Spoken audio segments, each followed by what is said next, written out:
Bom dia, pessoal. Pensando pelo cenário externo, tá? Eu acho que a gente está, sem dúvida, vivendo um momento, vai viver nos próximos meses, um momento mais desafiador. Eu acho que a gente já tem escrito sobre isso há um tempo. A gente tem uma convicção bem grande de que a inflação não é tão temporária quanto o mercado vinha precificando.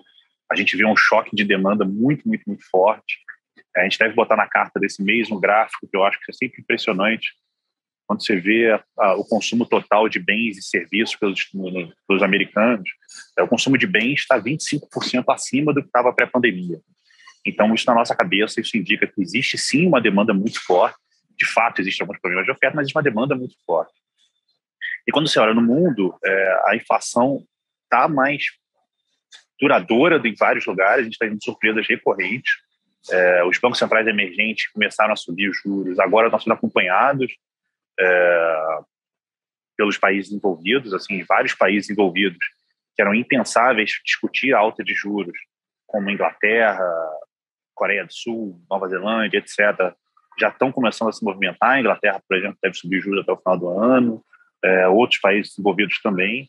A gente acha que num ambiente que os preços de inflação seguem muito, muito, muito forte, preços de ativos no high, atividade muito forte, eu acho que não tem mais sentido o nível de estímulo que está sendo dado na economia americana. Então, a gente continua vendo um ambiente de reversão dessa política de expansão monetária que a gente viu nos últimos 18 meses. E a gente acha que os sustos, se vierem, podem ser para velocidades um pouco maior do que atualmente precificado, o que, como o Fernando apontou muito bem, sempre foi um ambiente desafiador para países emergentes, né? Quando a gente fala aqui do Brasil, o Fernando levantou bem, a gente já vem mais pessimista já há 2, 3 meses, e aí eu quebro esse pessimismo em dois blocos, né? Eu acho que tem um pessimismo que era mais conjuntural, da necessidade de se aprovar um orçamento até o final do ano, um orçamento que vinha com mais espaço, para mais necessidade de expansão fiscal, mais necessidade de gastos para atacar a eleição. E a gente via vários riscos de execução nessas estratégias, né? Tinha que aprovar uma PEC dos precatórios, tinha que aprovar a reforma do imposto de renda, e a gente achava que o tempo era muito exíguo e tinha espaço para criatividades do lado fiscal. A gente tem sido bem surpreendido nesse lado. Então, dos dois primeiros blocos que a gente tem assim, de pessimismo, esse mais conjuntural, esse tem sido muito pior do que a gente imaginava. Tendo dito isso, a gente ainda vê um final, como o Fernando falou, que não seja caótico, né? A gente não acha que a gente vai dar uma degringolada no quadro fiscal, como a gente viu nos últimos anos do governo Dilma. Mas, de fato, dada a piora da discussão e dada principalmente a desancoragem que a gente está vendo recentemente, não é impossível a gente ter um escorregão ainda maior do que a gente está vendo esse dia. Acho que a coisa mais importante a se falar repetir essa palavra, é desancoragem.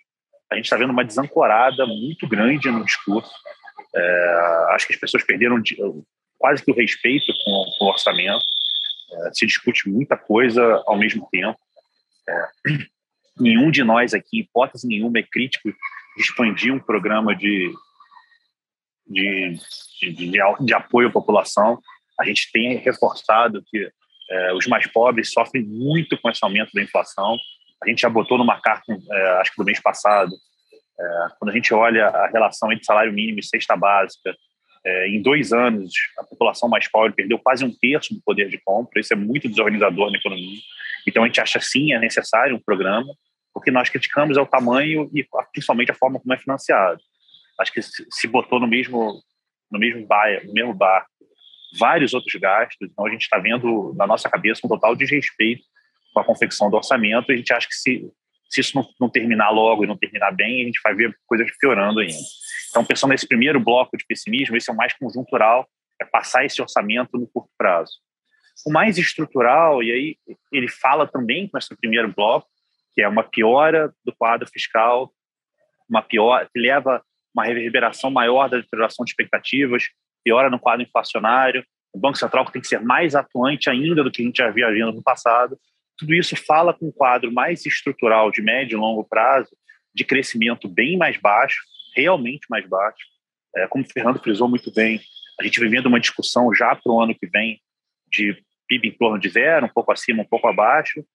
Apesar de estar cedo, a gente se preocupa muito com o PIB do ano seguinte, porque é onde vai ser os impactos relevantes dessa alta extremada de política monetária. A gente vê a curva de juros hoje toda acima de 12%. Então, a gente vê ainda, não só o ano que vem, mas provavelmente 2023, um crescimento muito, muito fraco. Tá? Num cenário de crescimento baixo, os juros altos, uma inflação ainda sob risco, de fato não parece ser um cenário construtivo.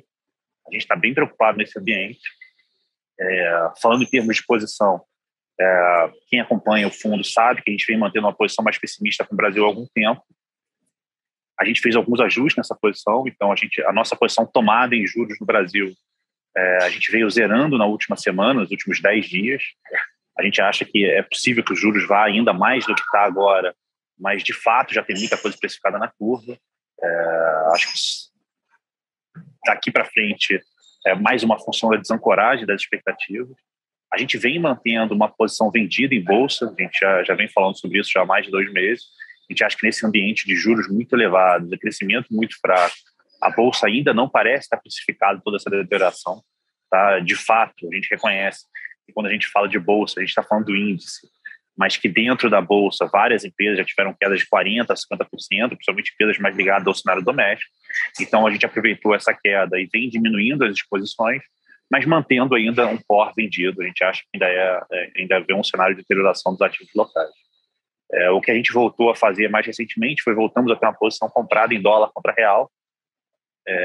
Quem acompanha a gente vem dizendo que a gente viu um quadro de mediocrização do Brasil, mas a gente não estava achando que era um quadro de desancoragem completa.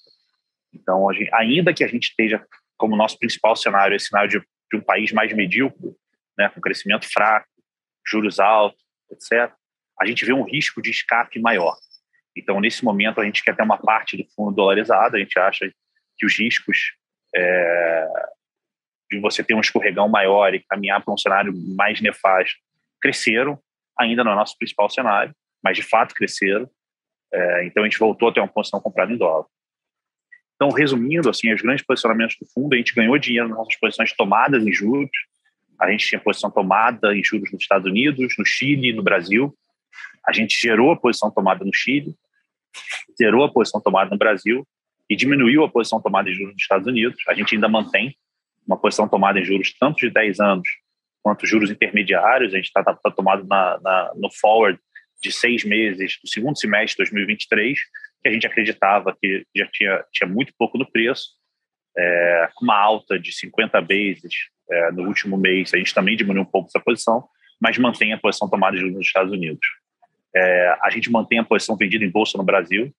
A gente também diminuiu em torno de 1/3 a 40% da posição que a gente tinha, mas mantém a posição vendida. A gente tinha aumentado ao longo do mês e voltou a diminuir no final do mês, começo desse mês. Mas é uma posição que a gente acha que ainda tem espaço para manter. E a gente voltou a ter posições compradas em dólar contra real, por acreditar que tem um espaço para uma piora adicional, e principalmente por estar preocupado com essa desancoragem como um todo. Eu acho que a gente é importante reforçar, a gente não tem necessariamente um cenário extremamente pessimista, mas a gente acha que nesse ambiente em que o governo está fragilizado e que você tem demandas de todos os lados para mais gastos e você perdeu a âncora do teto, a gente pode ainda ter surpresas negativas e a gente quer ter uma parte do patrimônio dolarizado, então a gente está na posição comprada em dólar contra real no fundo. Foram 2 meses muito bons para os fundos, a gente continua vendo ainda bastantes oportunidades. Eu queria reforçar, a gente tem visto uma crítica relevante a multimercados, resgates relevantes no multimercado. A gente é bem cético dessa visão, assim, independente de estar falando do fundo multimercado, do macro plus, mas os fundos multimercados, em momentos de piora do cenário, têm sido excelente oportunidade de diversificação, não só nos últimos 2 meses no Brasil, como vários fundos têm se provado, mas quando a gente olha em períodos como, por exemplo, 2013, 2014, 2015, foram momentos de piora acentuada no Brasil, um quadro bem parecido com o que eu estou falando agora, que o PIB foi desacelerando, os juros foram subindo, o quadro fiscal foi piorando, os fundos multimercados foram outras poucas classes de ativos que conseguiram entregar um resultado consistente no passado. Então, a gente acha que fundos multimercados têm um papel bem importante na carteira, a gente vê bastante oportunidade ainda. Bom, acho que, de modo geral, é isso, Pedro. Vou deixo para o resto do pessoal e depois a gente volta no Q&A. Bom, Bruno, a gente passa agora para o Peixe, falar um pouco de bolsa.